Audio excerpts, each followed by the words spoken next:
예, 교육감께서 지금 들어오십니다.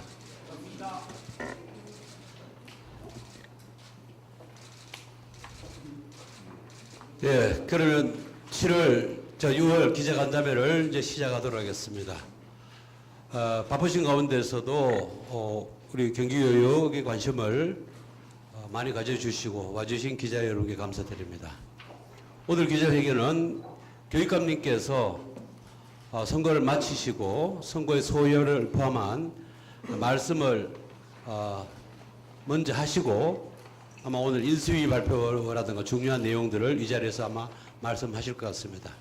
그러면 곧바로 기자 간담회를 시작하도록 하겠습니다.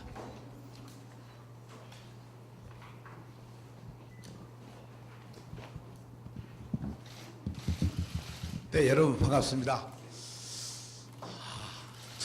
자리만큼 앉아서 말씀드리도록 하겠습니다. 양해해 주시기 바랍니다.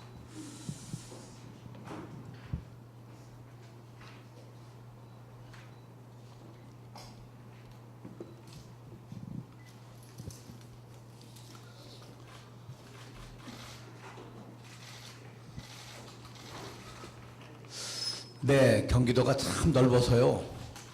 제가 5월 3일 날 예비후보 등록한 다음부터 선거 당일까지 약 41일간 경기도를 누볐습니다. 그랬더니 자동차 탄 거리만 해도 1만 킬로가 넘어서요. 야, 정말 경기도는 참 넓고 가도 끝이 없는 그런 기분이었습니다. 언론계 여러분들께서 많이 협조해 주시고 성원해 주신 데 대해서 먼저 우선 개인적으로 깊이 감사의 뜻을 표합니다. 그리고 이것은 저 개인에 대한 어떤 성원이기보다도 어떤 경기교육의 미래를 위한 여러분들의 성원과 지원이었다고 이렇게 저는 판단하고 특별한 감사의 뜻을 먼저 표합니다. 그러면 만들어진 기자간담회에 모두 발언을 원고대로 낭독하는 것으로 시작을 하겠습니다.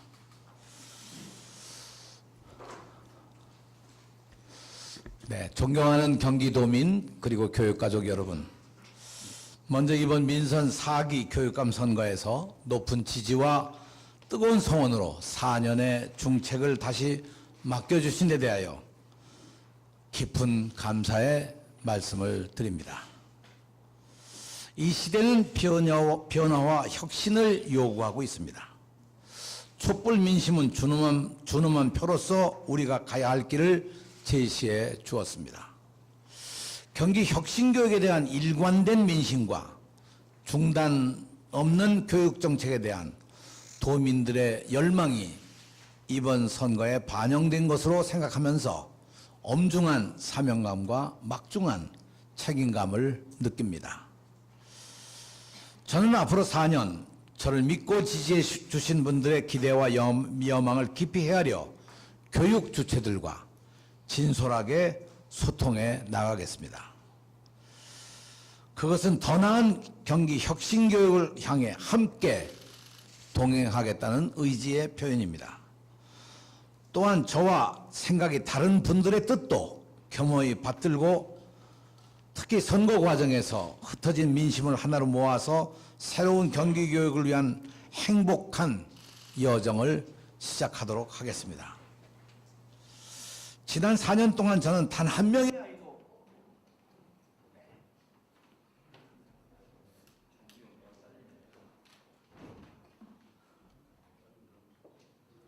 오늘 이 후관 건물 정전이 갑자기 이렇게 상의적 오늘 발생하고 있습니다. 이게 지금 아침에 벌써 두 번째. 예.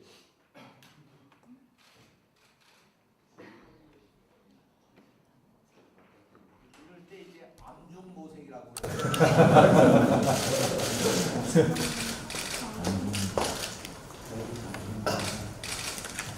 저기 뒤에 커튼 열어주시죠.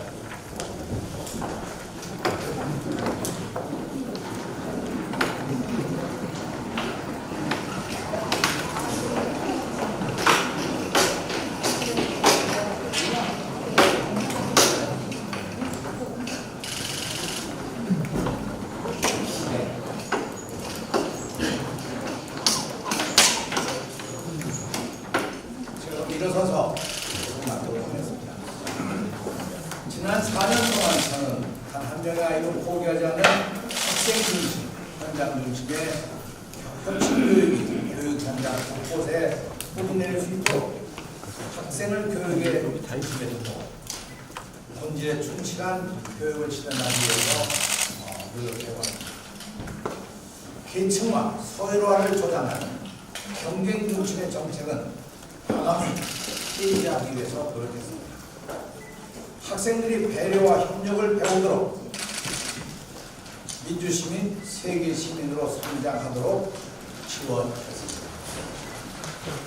이제 한반도의 평화와 번영의 새로운 시대가 열리고 있습니다. 경기혁신교육 3.0을 통해 공정한 교육, 공평한 학교를 실현하고 교육 자치와 학교 민주주의를 더욱 성장, 발전시켜 나가겠습니다. 문재인 정부와 함께 교육 대개혁을 완수하고 평화와 통일 시대를 준비하는 교육을 거쳐 4차 산업혁명 시대 대한민국 미래 교육의 새 희망이 되도록 하겠습니다.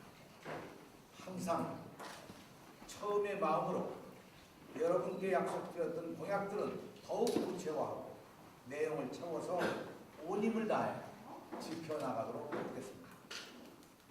또한 선거 과정에서 각계각층의 국민 여러분들께서 주신 의견과 제안은 교육정책에 반영하여 교육다운 교육, 교육으로 나라다운 나라를 만드는 길에 흔들림 없이 걸어 나가겠습니다. 다시 시작하는 경기교육의 새로운 도전이 우리 시대의 희망과 아름다운 변화를 만들어갈 수 있도록 여러분들께서 함께해 주시기를 바랍니다. 사랑하는 경기도민 여러분, 그리고 교육가족 여러분, 그리고 저와 함께 해주신 선거 캠프 관계자 여러분 모두에게 다시 한번 머리 숙여 감사의 뜻을 드립니다. 앞으로도 지속적인 관심과 성원 그리고 조언을 부탁드립니다. 아울러 함께 선의의 경쟁을 펼치신 후보 여러분들께도 심심한 감사와 우려의 말씀을 드리며 경기교육 발전을 위해 함께 해주시기를 당부드립니다. 더 큰 경기교육, 교육다운 교육으로 도민 여러분의 염원에 보답해 나가겠습니다. 여러분 감사합니다. 이제 이어서 교육감직 인수위원회 구성과 운영 방안에 대해서 간단하게 말씀드리겠습니다. 인수위원회 명칭은 교육다운 교육위원회로 정했습니다. 교육다운 교육의 시작, 소통과 협치의 새로운 시대, 4.16 교육체제와 경기교육의 완성이라는 비전과 의지를 담았습니다.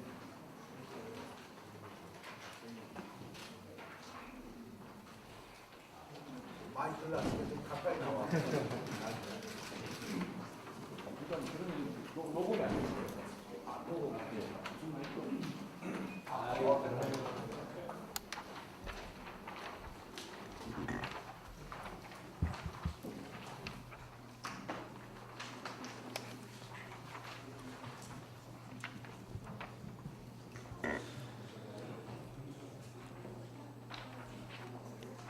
네.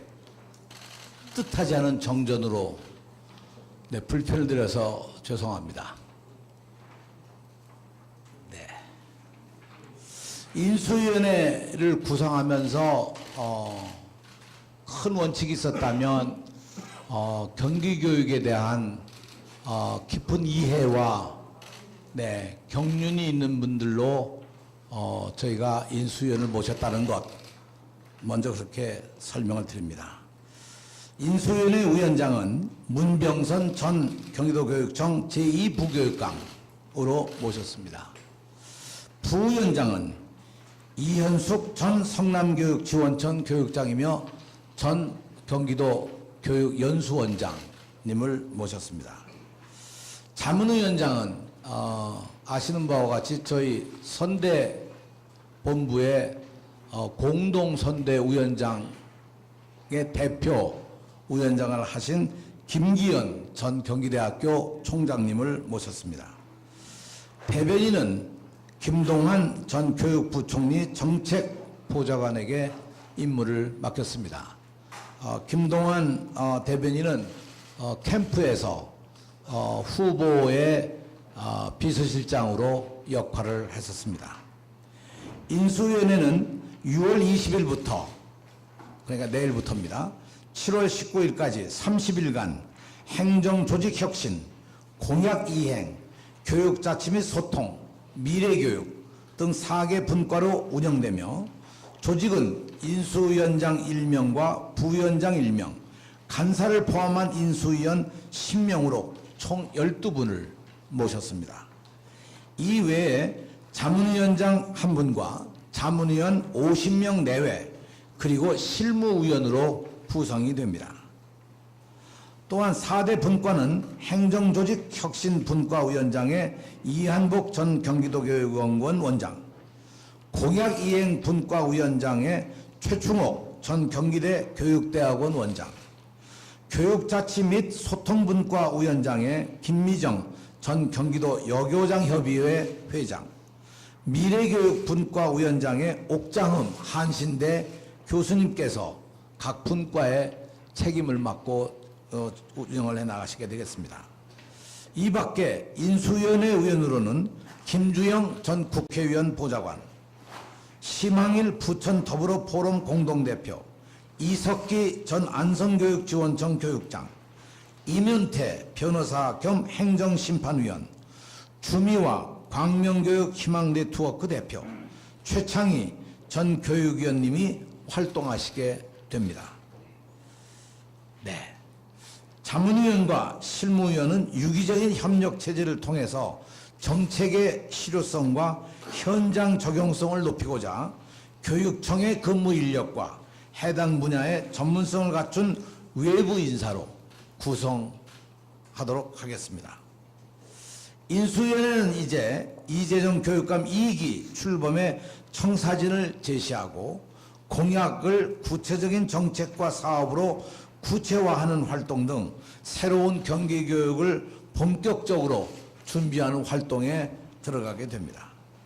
4년 동안 이뤄낸 혁신교육 성과를 바탕으로 경기 혁신교육을 획기적으로 발전시키고 완성해 나가도록 하겠습니다. 여러분 감사합니다. 네, 곧바로 그러면 교육감님과 질의응답 시간을 갖도록 하겠습니다. 오늘은 이 장소가 또 크고 넓고 우리 출입 기자분들이 여러 군데서 많이 오셨기 때문에 직접 교육감님께서 지명하시는 우리 언론사 기자님과 직접 기자를 질의응답을 갖도록 이렇게 하도록 하겠습니다. 네, 우리 맨 앞에 먼저 들었으니까 그 다음에 하시고요. 네. 지금 이제 기자 간담회 이제 모두가 읽으신 것 내용 중에요. 시간이 주신 것만 보니까 읽은 것 중에 이제 저와 생각이 다른 분들의 또 경험이 바뀌고 선거 과정에서 많은 일을 하나로 모아라는 내용이 있습니다. 지금 이제 보수 진영의 이매규 후보와 송수명 교수의 후보가 있었는데 그 의학들이 이제 또 여러 가지 공약들도 있고 우리 교육감님의 그 공약과 같은 내용이 있고 그렇지 않은 내용들도 있습니다. 그런 여러 가지 다양한 공약들을 어떻게 담아내려고 하시는지 그 부분 말씀 주시면 감사하겠습니다. 네. 선거 기간 동안에 후보들이 제시한 공약들도 있지만 여러 학부모들이나 혹은 교사들로부터 직접 받은 여러 가지 제안들도 많이 있어서 그런 제안들을 제가 거의 꼼꼼하게 이 수첩에 다 기재를 했습니다. 그래서 이런 내용들을 제가 아까 후보들이 제시한 공약들은 물론 이렇게 나온 여러 현장에서의 제시된 의견들을 인수위원회에서 다 검토를 할 건 검토를 하고, 네, 우리가 받아들일 수 있는 건 받아들이고 숙제로 남을 건 숙제로 남기고, 어떤 부분은 좀 더 공론화할 필요가 있는 건 공론화도 하고 하는 그런 과정을 거쳐서 네, 이행해 나가도록 노력하겠습니다. 감사합니다. 네, 뒤에 네. 제 신임을 받고 당선된 데 진심으로 축하드립니다. 고맙습니다. 제가 말씀드리기로는 오늘 그 기자간담회 내용에서 지난 4년 동안 단 한 명의 아이도 포기하지 않는 학생 중심, 현장 중심의 경기 혁신 교육이 교육 현장 곳곳에 뿌리 내릴 수 있도록 학생을 교육의 중심에 두고 본질에 충실한 교육을 실현하기 위해 노력했다고 하셨습니다. 계층화, 서열화, 조장하는 경쟁 중심의 정책은 과감히 폐지하고 학생들이 배려와 협력을 배우고 민주주의 세계 시민으로 성장하도록 지원했다고 하셨습니다.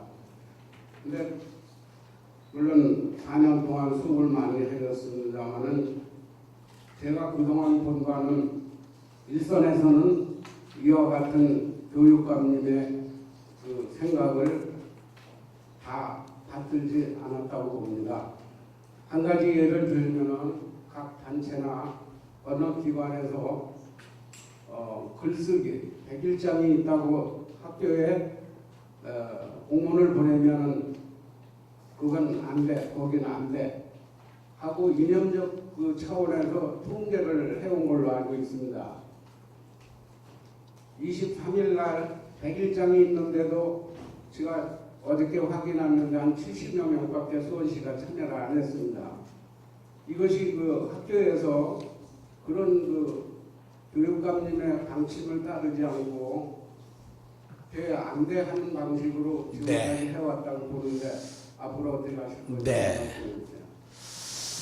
지금 그 대외기관 외부 행사의 그런 학생 활동에 대해서 원칙적으로 결정하는 건 교장의 권한입니다. 교육감이 거기에 대해서 뭐 일일이 이래라 저래라 하는 건 아닙니다. 두 번째, 그런 외부 행사에 대해서 교육부가 조금 문제 제기를 한 것이 학생부에 기재하는 데 있어서 여러 가지 외부 행사에 대한 그 기록들을 제대로 해줄 수가 없는 것이 그것을 평가하고 판단해내는 기준이 정확치 않아서 교육부가 아마 학생부 기재 때문에 그런 데 대한 아마 지침이 뭔가 내려간 걸로 그렇게 알고 있습니다. 그건 저의 지침은 아닙니다. 앞으로도 이런 문제가 종종 제기가 될 겁니다. 학생부에 기재되는 이 여러 가지 그 외부 행사에 대한 평가와 기록을 어떻게 할 거냐는 것이 하나의 과제로 되어 있고요. 이것이 학생 수행평가의 기준이 되기 때문에 아마 교육부는 보다 더 엄격한 기준을 정해서 내놓지 않을까. 특히 문재인 정부는 지금 대폭 외부 행사에서의 수상이라든가 이런 것들을 반영하지 않겠다는 의지를 아마 가지고 있는 것으로 그렇게 이해하고 있습니다. 그러나 지금 말씀하신 내용은 저도 이렇게 큰 틀에서만 제가 이해하고 있기 때문에 한번 현장이 어떻게 되었는지 살펴보도록 하겠습니다. 네.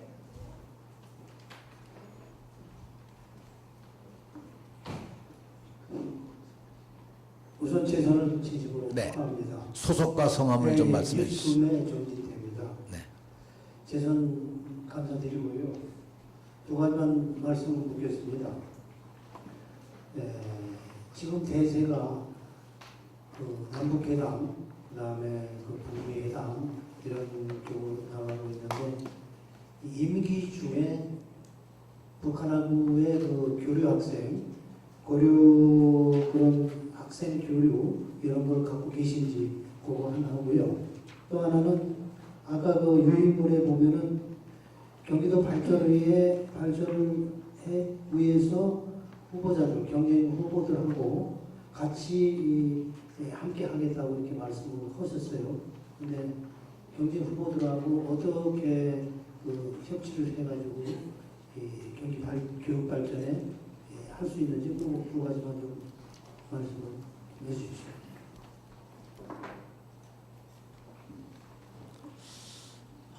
네.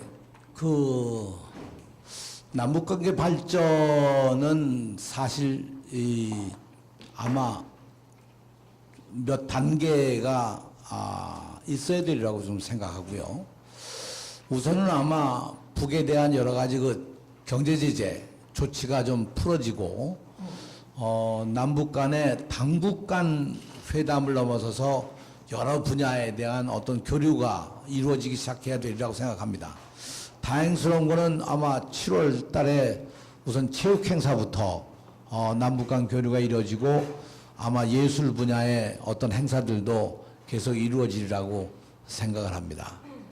그러나 아직도 사실은 가야 할 길은 상당히 멀다고 봅니다. 가령 예를 들면 일전에 있었던 6.15 남북 공동선언 18주년 행사도 남북이 공동으로 행사를 개최하지 못한 아직도 이제 그런 상황이 있어서 지금의 가령 계획으로 학생 교류를 이렇게 하겠다 혹은 뭐 이런 얘기는 아직 너무 성급한 과제라고 보고요. 요 과제도 아마 우리 인수위원회에서 이 통일교육 특별위원회가 별도로 운영이 될 텐데요. 그런 위원회에서 충분히 논의가 되리라고 생각하고 그 후에 이런 데 대한 말씀은 올리도록 그렇게 하겠습니다. 다만 저는 우리 아이들에게 북을 있는 그대로 먼저 이해하고 그 다르고 차이난 점들을 존중하고 받아들일 수 있는 그런 분위기가 먼저 돼야 그 다음에 서로 만남도 수월하게 되지 않을까.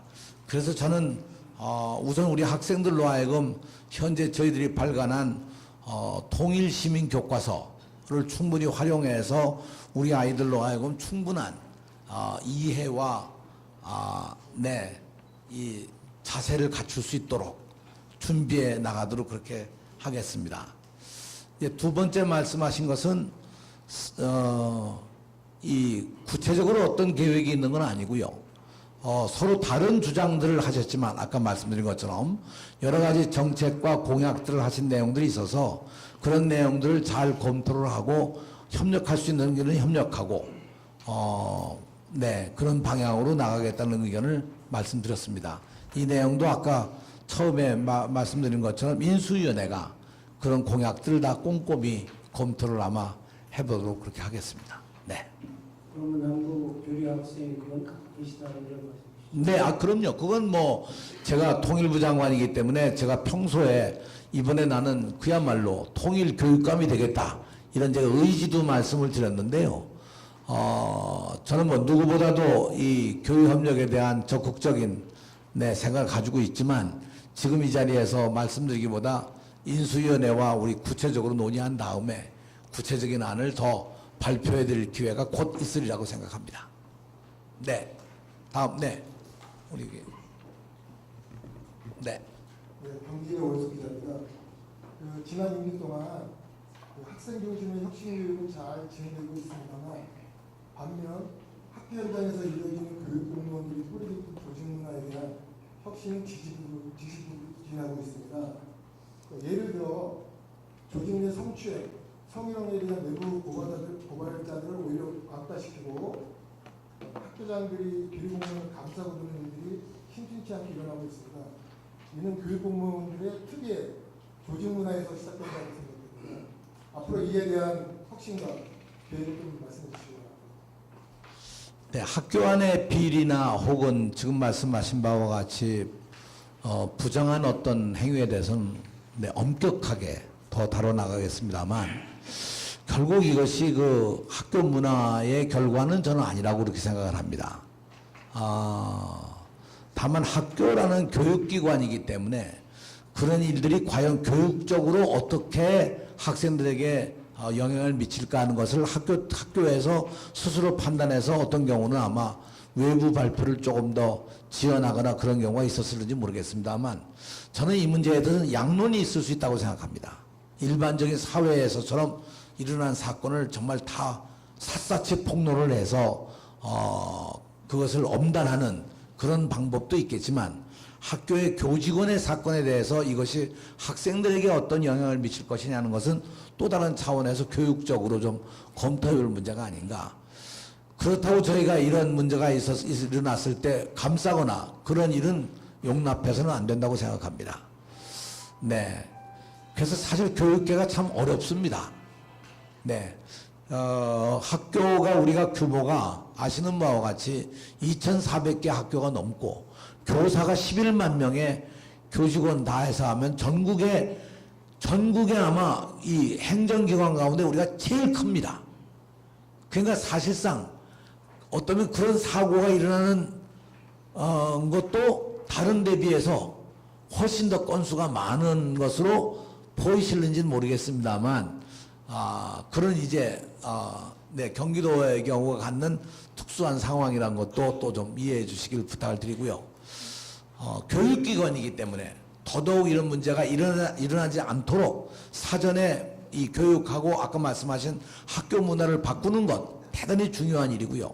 그래서 저희가 오늘도 말씀드렸습니다만 학교 민주주의를 반드시 네, 제도적으로나 내용적으로나 확립해 나갈 뿐만 아니라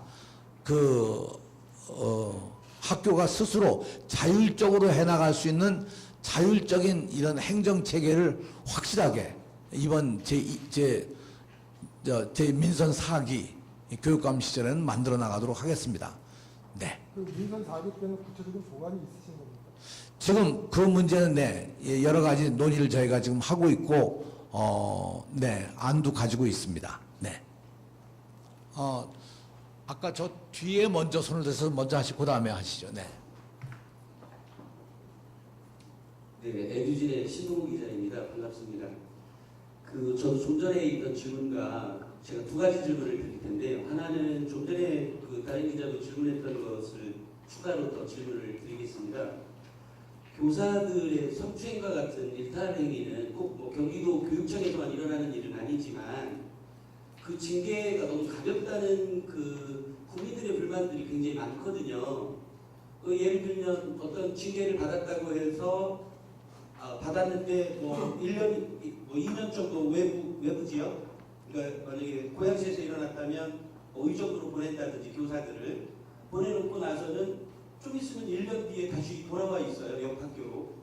이런 경우라면 굉장히 큰 문제가 아니냐. 다시 말해서 징계가 너무 가볍지 않느냐에 대한 불만들이 계속 쌓여가고 있다는 점에 대해서 조금 더 징계나 이런 것들이 엄격하게 이루어져야 되지 않을까. 학교 교육이 아무리 민주화가 됐다고 하더라도 사실 주체가 없거든요. 그런 점에서 보면 이것은 교육청에서 명확하게 뭐라고 하죠? 징계나 이런 것들을 철저하게 이행할 필요가 있는데 매번 보면 이 앞에서 잠깐 하다가 말고 이런 경향이 있거든요. 이런 거에 대한 우리 교육감님의 생각을 듣고 싶고요. 두 번째로는 자사고 특목고에 대한 폐지에 대한 문제가 교육부와 교육청이 서로 뭐 네가 해라 내가 해라 이런 식이었던 것 같습니다. 그래서 이번에 이제 전국적으로 뭐 진보 교육감들이 많이 당선이 되었는데요. 우리 교육감님의 생각은 우리 경기도 교육청에서의 입장은 어떠신지? 네. 교원 징계에 대한 것은 이 법과 원칙에 의해서 엄격하게 진행이 됩니다. 이 점은 제가 뭐 자신 있게 말씀을 드립니다.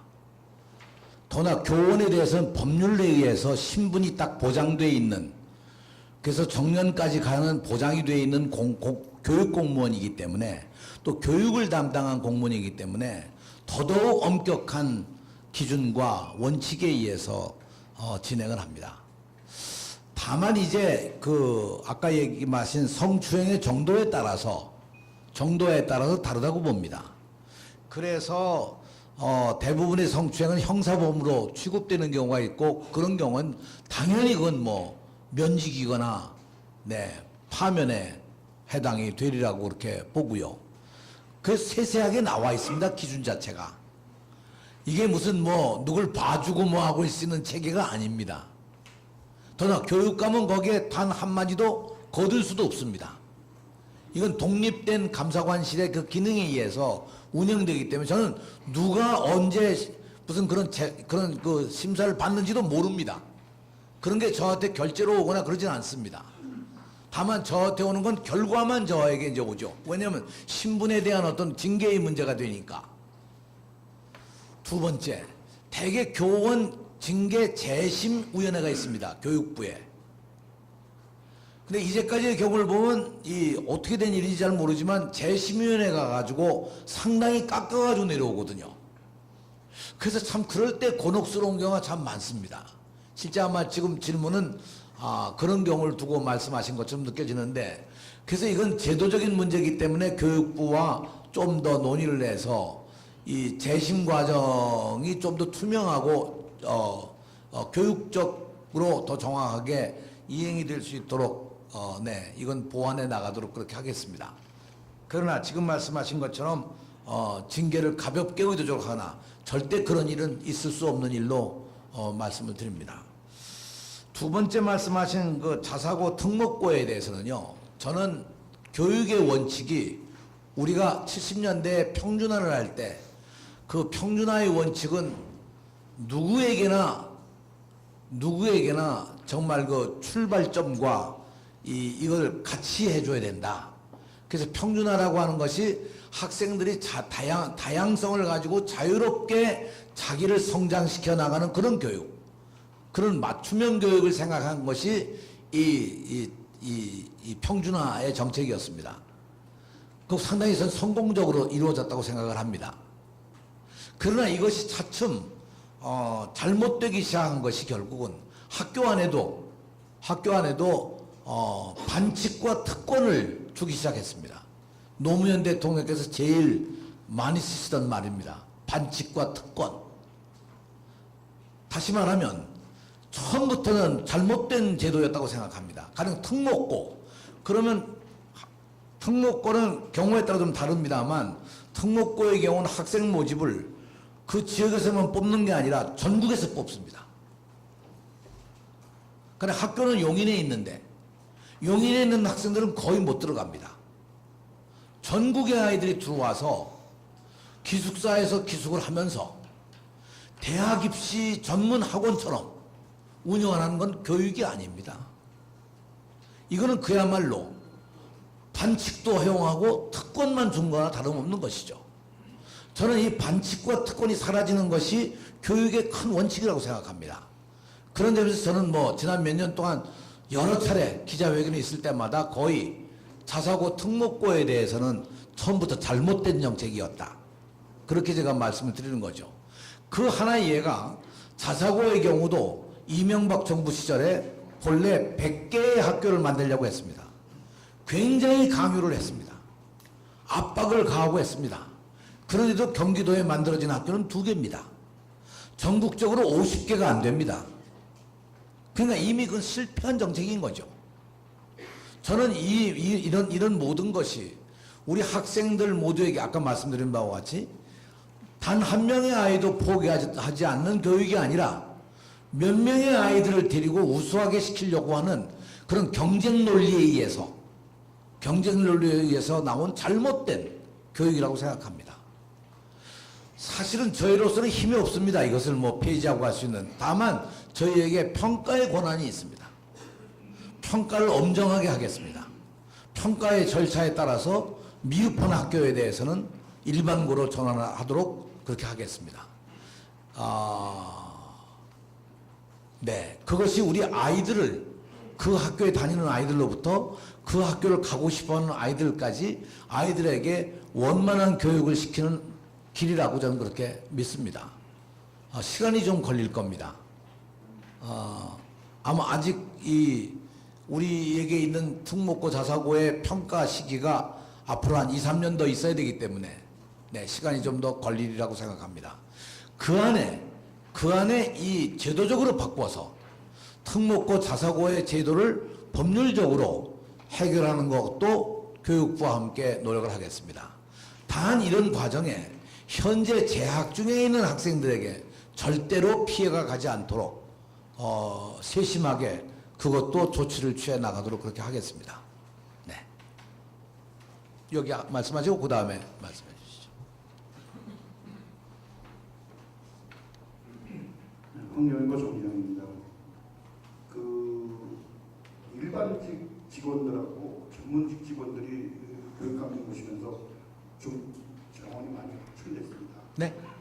정원이 많이 좀 늘어난 걸로 알고 있는데요. 아니 정원이 아니라 일반 직원하고 전문 직원이 교육감령하고 작년에 좀 늘어난 걸로 알고 있는데 지금 사실 일반직이나 이런 지역교육청 같은 데 가면은 공무원들이 일반직 공무원들이 많이 모자라는 걸로 알고 있어요. 특히 시설직 파트에는 그 일반직 공무원들이 상당히 그 청원에도 못 미치는 인원들이 지금 근무를 하고 있어서 그에 대해서 대책이 있으신가 이거 말씀해 주시고, 지금 밖에 뭐 텐트를 쳐놓고 있는 그 비정규직들 그 처우 개선하고 그분들의 낙엽에 대한 그 의지가 어떠신지 네. 그 부분 두 부분만 말씀해 주십시오. 일반 공무원이나 전문직에 대한 정원은 제 권한이 하나도 없습니다.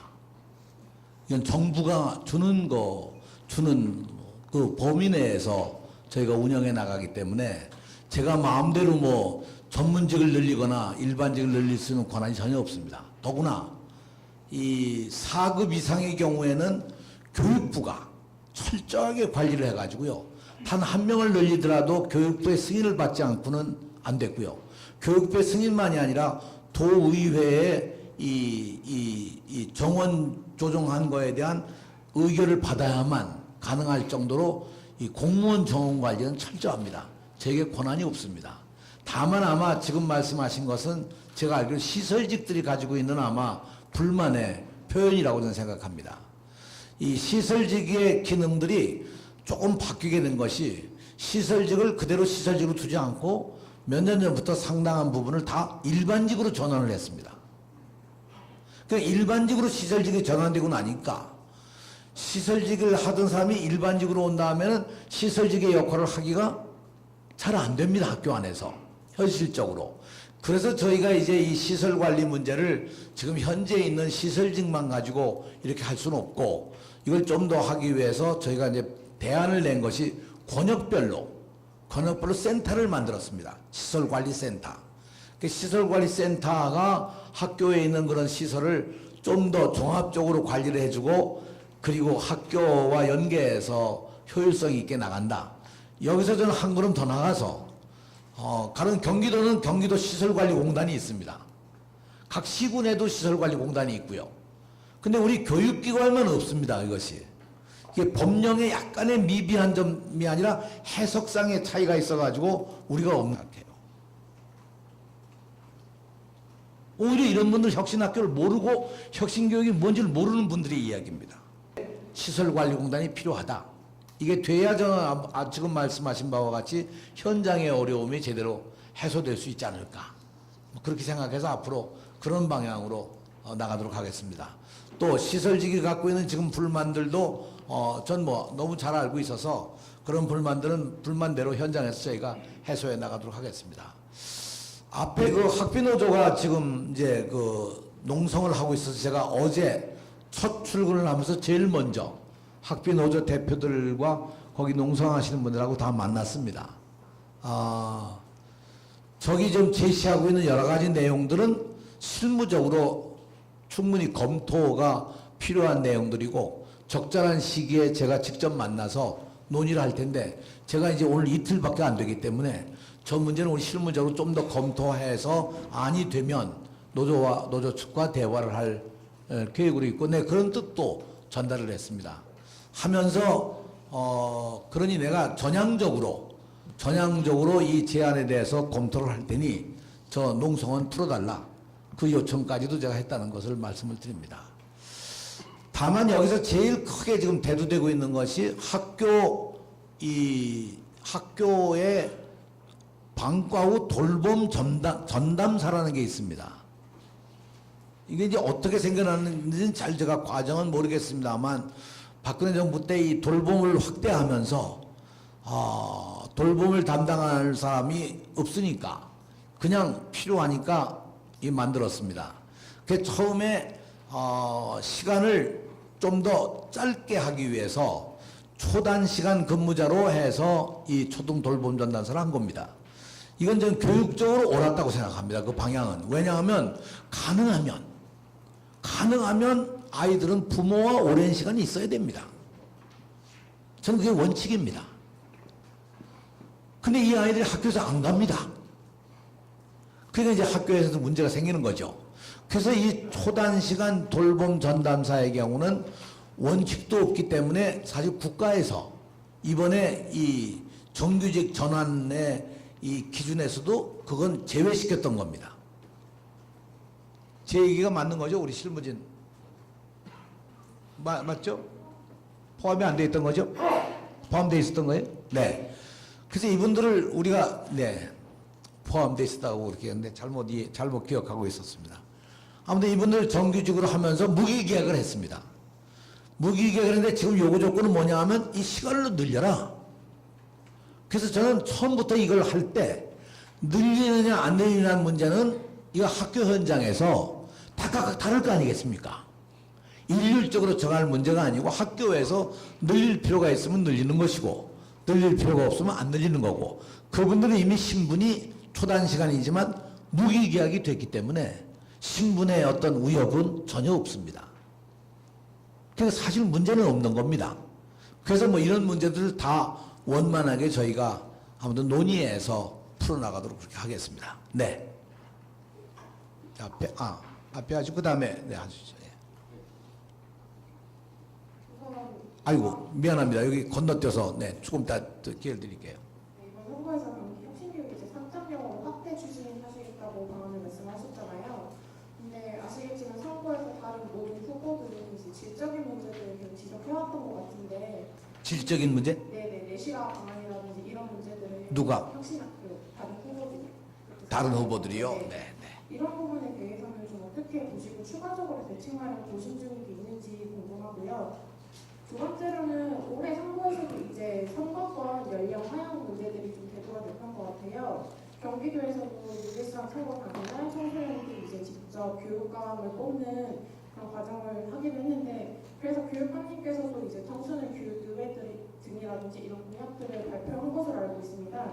이런 청소년들 좀 이제 참여 확대를 위해서 좀 어떤 것들을 추진해 나가실 방안인지 그 부분을 하나 또 여쭤보고 싶고, 마지막으로 이제 전교조 전임자 인정 문제 어떻게 할 것인지 이건 궁금합니다. 전교조 어떤 거예요? 전임자 인정 문제.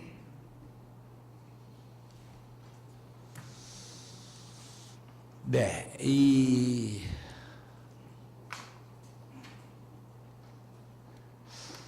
다른 후보들이 혁신학교의 질적인 문제를 얘기를 한 걸 저도 알고 있습니다.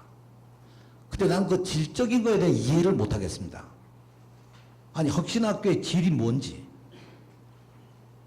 왜냐하면 혁신학교라는 건 변화를 추구하는 거거든요. 그러니까 학교에 따라서 어떤 변화도 할 수 있습니다. 작은 변화도. 그렇죠? 그걸 어떻게 질적으로 얘기를 하겠습니까? 그 혁신교육이라는 걸 양적, 질적으로 얘기하는 것 자체가 저는 잘못된 표현이라고 생각해요. 오히려 이런 분들 혁신학교를 모르고 혁신교육이 뭔지를 모르는 분들의 이야기입니다.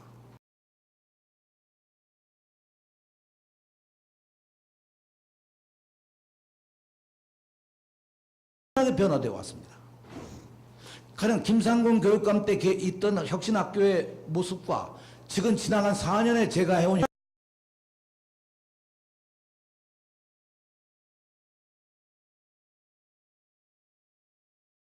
변화되어 왔습니다.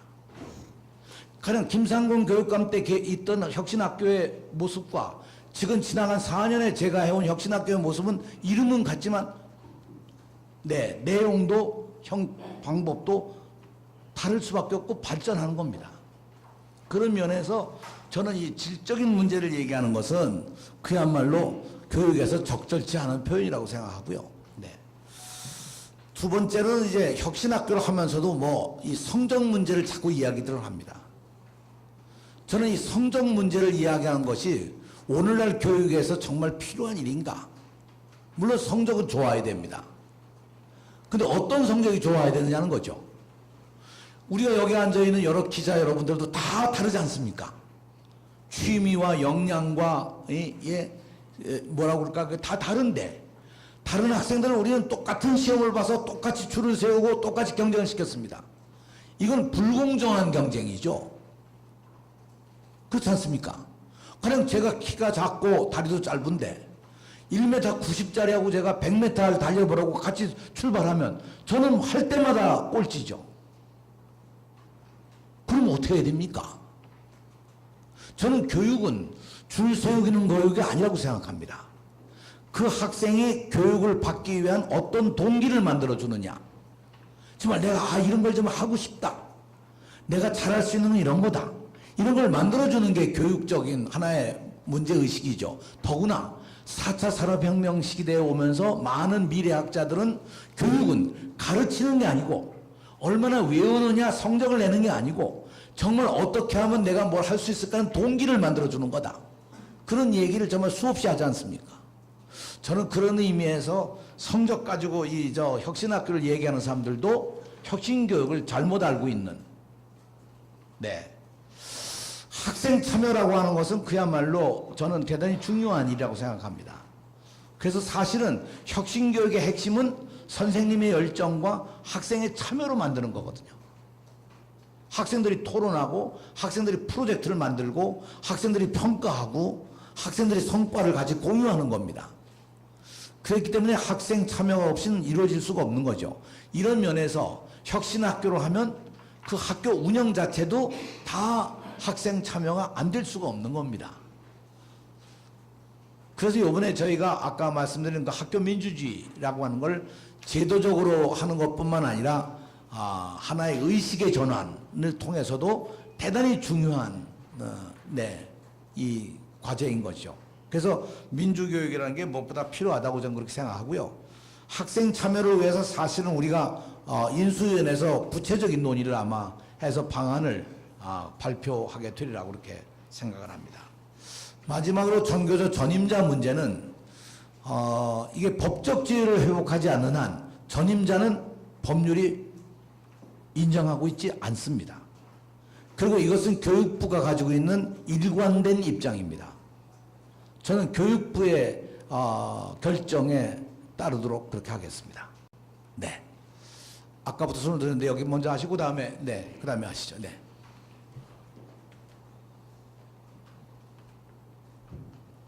화성저널 이영찬 기자입니다. 지금 교육감님께서 세월호 배지를 달고 계신데 아직 사실 이제 교육은 소일고 예약하고 고치는 것이 중요한 게 아니고 또 이제 징계와 체면보다 예방이 중요하고 우선이라고 또 그렇게 배우고 생각을 합니다. 그거에 이제 관련해서 인성에 대해서 이제 중요성이 이제 계속 대두되고 있긴 하지만 그리고 또 현재 이제 인성교육지원법이나 관련돼서 이제 회행장려 및 지원에 관한 법률도 제정돼 있는데 혹시 이제 경기도 교육청에서는 이제 막상 이게 현실적으로 전국적으로 현장에서 이렇게 시행이 미흡하다고 보는데 이제 이번 임기 동안 어떤 이와 관련된 법률과 관련된 경기도 교육청의 어떤 계획이나 그런 게 있으신지 한번. 네. 저희가 그 인성교육이라고 하는 것은 결국은 이게 가정교육으로부터 사회교육, 학교교육이 다 함께 가져가야 될 그런 과제고 각각의 그 방법에서 다르다고 생각합니다. 저희가 그 마을 학교로 꿈의 학교를 만든 것도 사실 인성교육의 일환으로 저희는 생각하고 출발했던 거죠. 그래서 인성교육에 대한 것도 저희가 이번에 8대 분야 체험교육이라고 하는 공약을 제가 내걸었는데 그 가운데 하나의 분야가 인성입니다. 그래서 그런 체험학습을 통해서 학생들이 좀 더 그런 인성교육에 가까이 인성의 성장과 변화가 일어날 수 있도록 노력을 하겠고요. 이것도 아마 우리 인수위원회에서 앞으로 논의해서 좀 더 구체적인 안을 만들어내리라고 생각합니다. 굉장히 중요한 지적입니다. 그 안에 교사들을 위한 그런 인성교육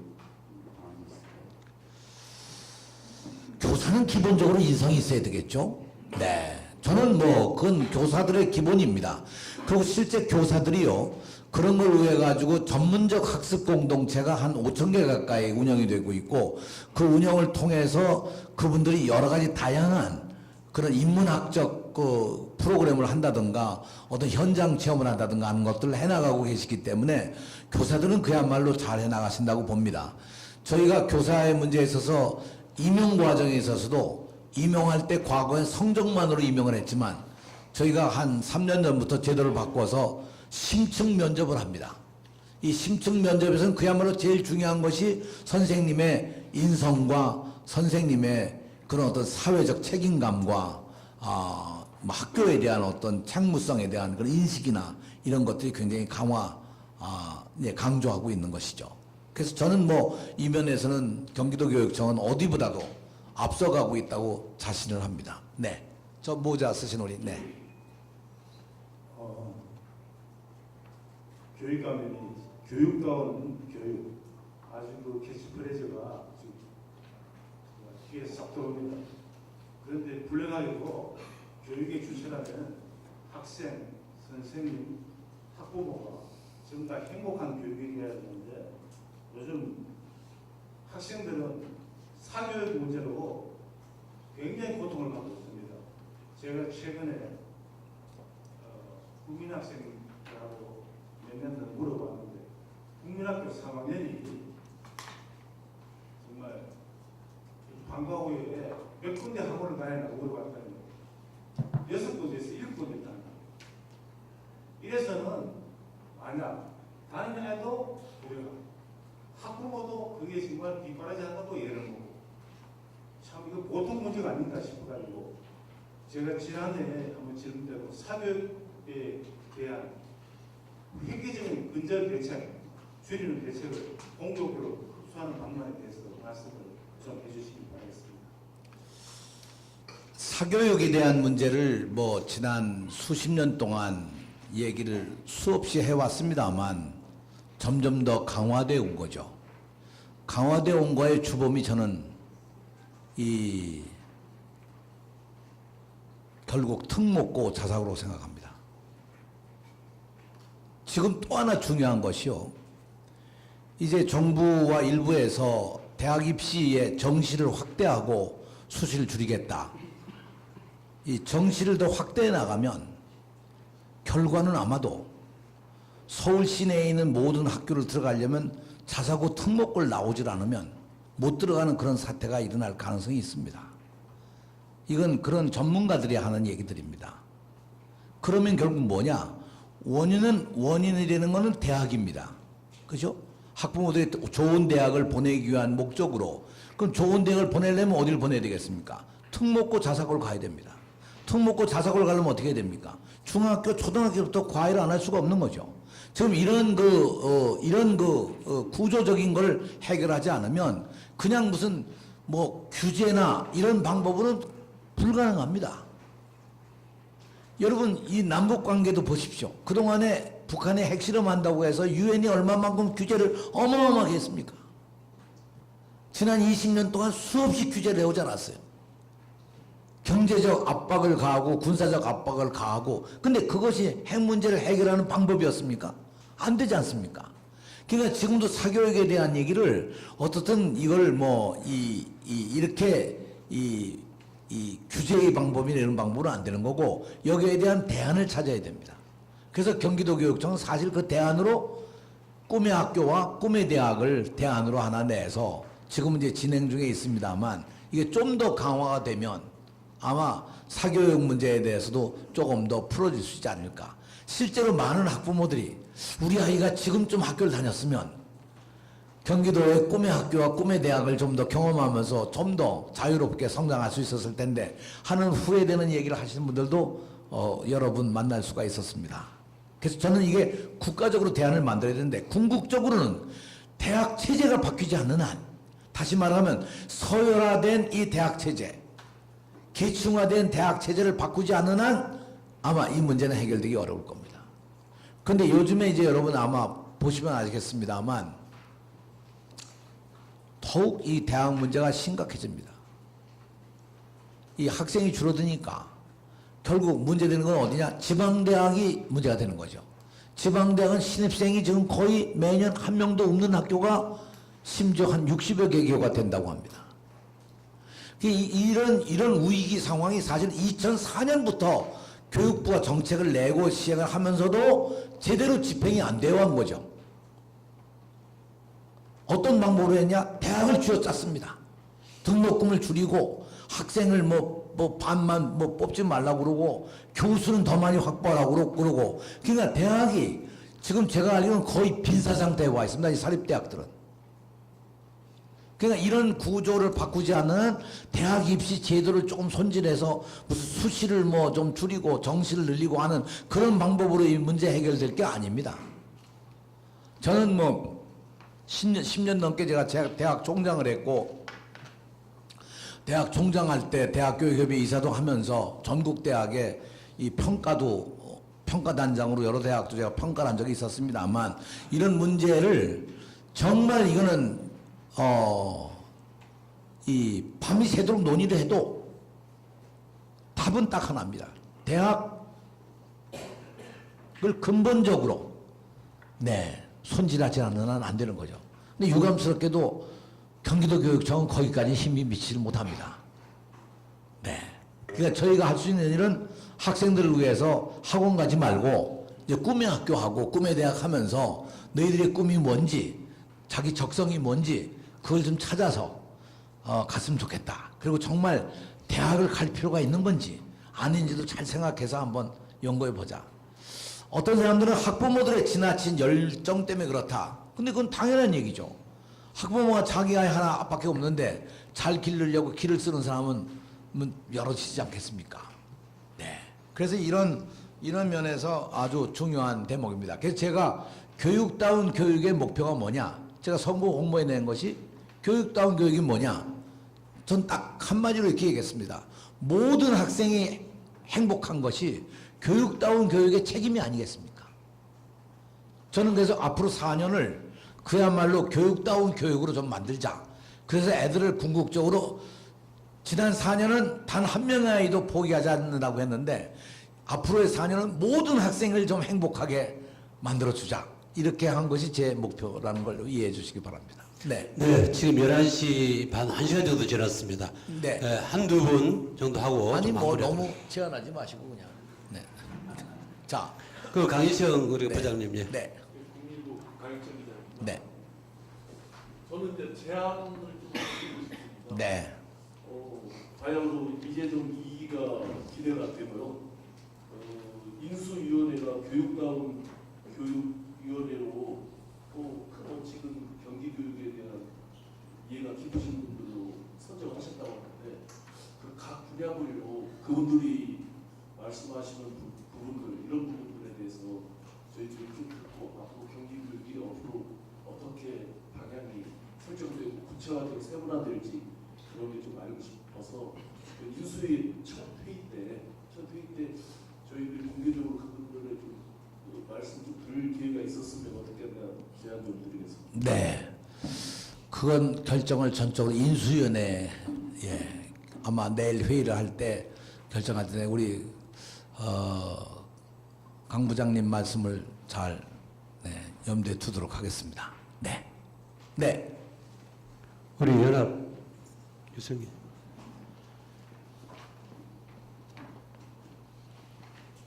예, 파이낸셜 뉴스 장충식 기자입니다. 그 지난번 선거 때 기억해 보면 선거 때 그 학생들이 처음 제안했던 9시 등교를 그 취임하셔서 시행을 하셔갖고 많은 좀 사회적 이슈가 됐었는데요. 올해 이번에 이제 그 2기가 출범을 한다 그러면 그런 어떤 현실 속에서 시작될 그 첫 번째 공약이 어떤 건지 좀 궁금하고요.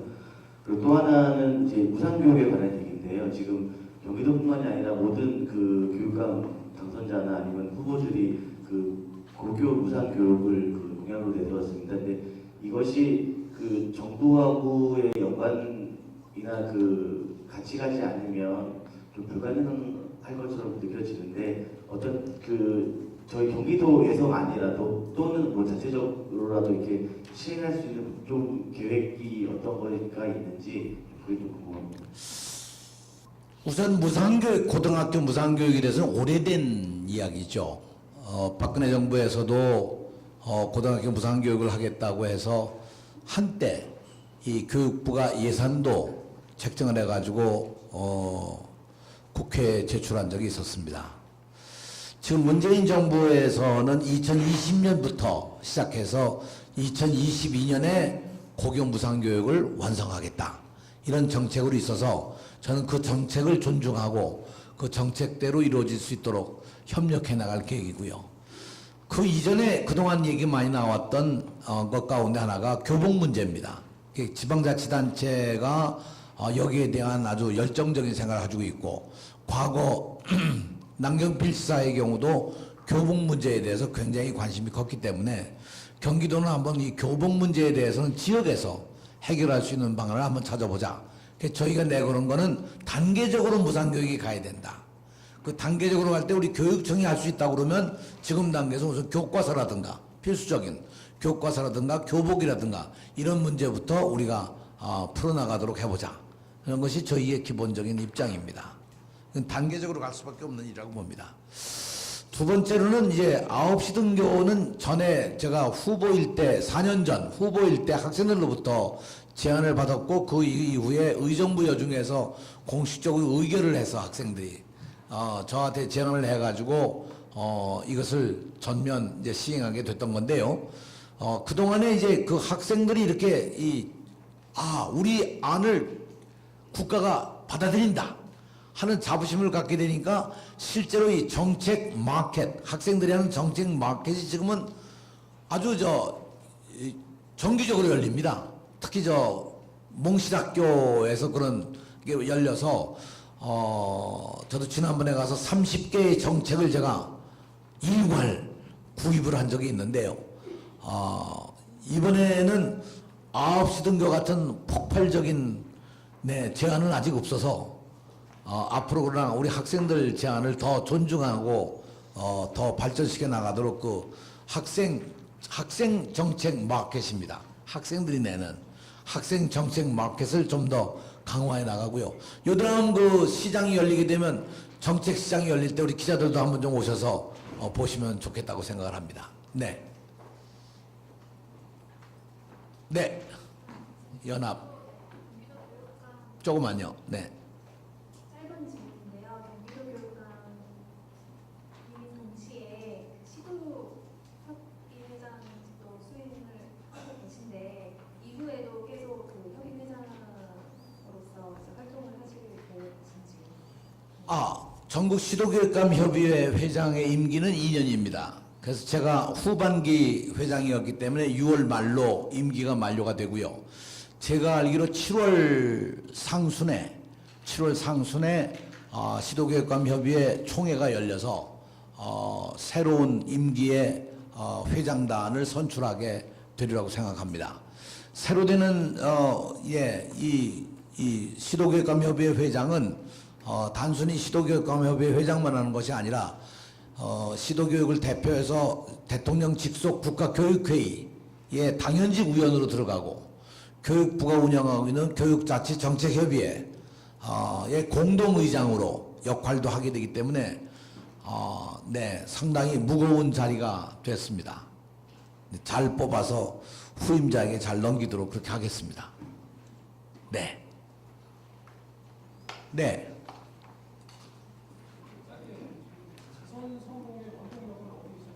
네. 재선 성공의 원동력은 어디 있었는지. 마이크를 내고 좀 다시 한번. 네, 유성 이윤희 기자입니다. 재선 성공의 원동력은 어디 있으셨는지 다시 말씀드리겠습니다. 제가 이제 사실은 이번에 이 재선에 나가느냐 안 나가냐 가지고 굉장히 고민을 많이 했고요. 그때 학부모들과 교사들로부터 들은 이야기는 가장 중요한 것이 교육정책은 흔들림 없이 지속적으로 가야 된다. 4년간 일을 해놓고 그냥 물러나는 것은 너무 무책임한 일이 아니냐.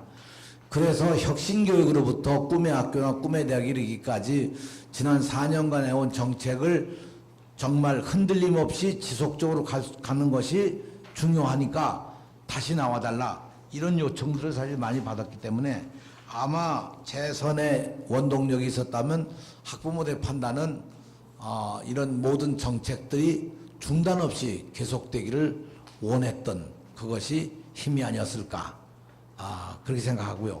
두 번째로는 역시 제가 지난 4년간의 일해온 거에 대한 평가를 네, 전폭적으로는 지지 안 했지만 그래도 상당한 다수의 힘으로 지지해 주신 것이 아닌가. 그런 신뢰의 문제, 교육감에 대한 신뢰의 문제가 하나 있었지 않았을까. 그렇게 생각을 합니다.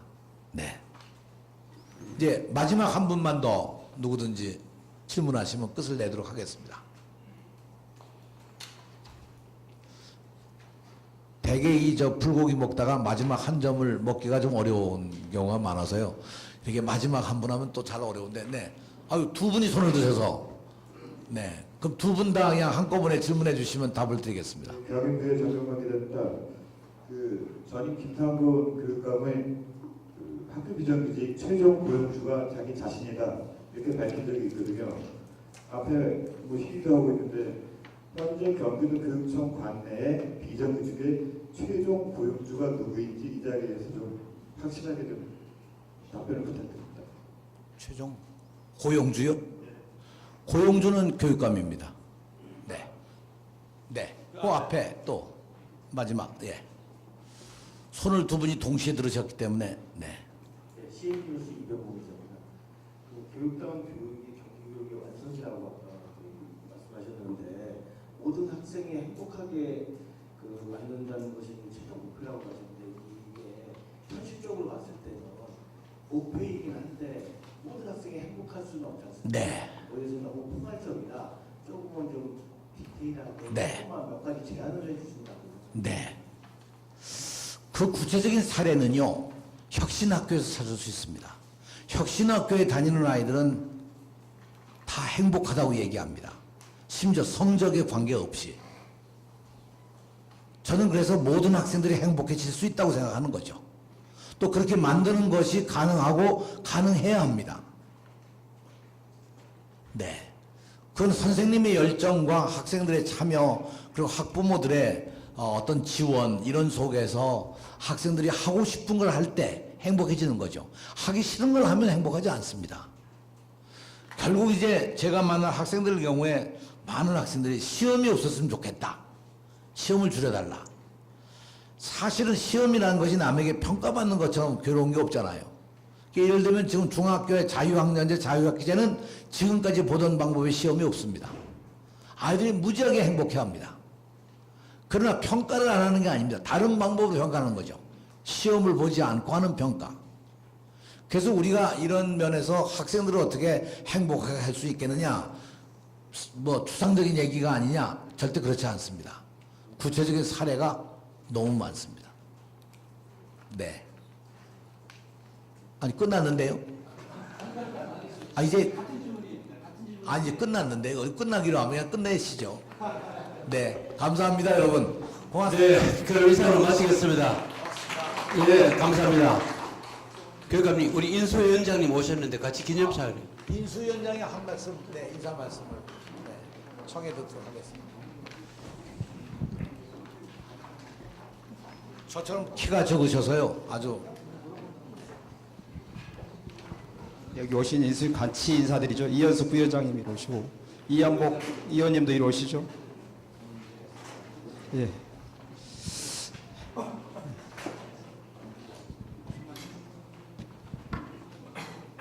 네, 안녕하십니까. 네, 이렇게 인사드립니다. 새롭게 출발하는 이재영 교육감 2기 교육다운 교육위원회 위원장이라는 무거운 책임을 맡게 된 문병선입니다. 먼저 이재영 교육감님의 지난 4년을 평가해 주신 국민여러분, 그리고 경기교육감님 그리고 성원해 주신 언론인 여러분들께 깊이 감사드립니다. 우리 캐치프레이즈로 나라다운 나라, 교육다운 교육 이런 캐치프레이즈를 걸었는데 출범하는 위원회도 교육다운 교육위원회로 출범합니다. 저희들 그동안 함께 하면서 수많은 도민들의 제안, 또 교육과정들의 제안, 여기 계신 언론인들의 제안, 이런 모든 것들이 나름대로 정리되어 있습니다. 이것들을 인수위원 안에서 잘 녹여서 또 실질적으로 추진하는 교육청 내에 많은 직원들과 소통해 가면서 이재영 교육감 2기가 성공적으로 진행될 수 있도록 초석을 놓는 데 저희들 모두 힘을 다하겠습니다. 그리고 많은 분들의 성원을 부탁드립니다. 감사합니다.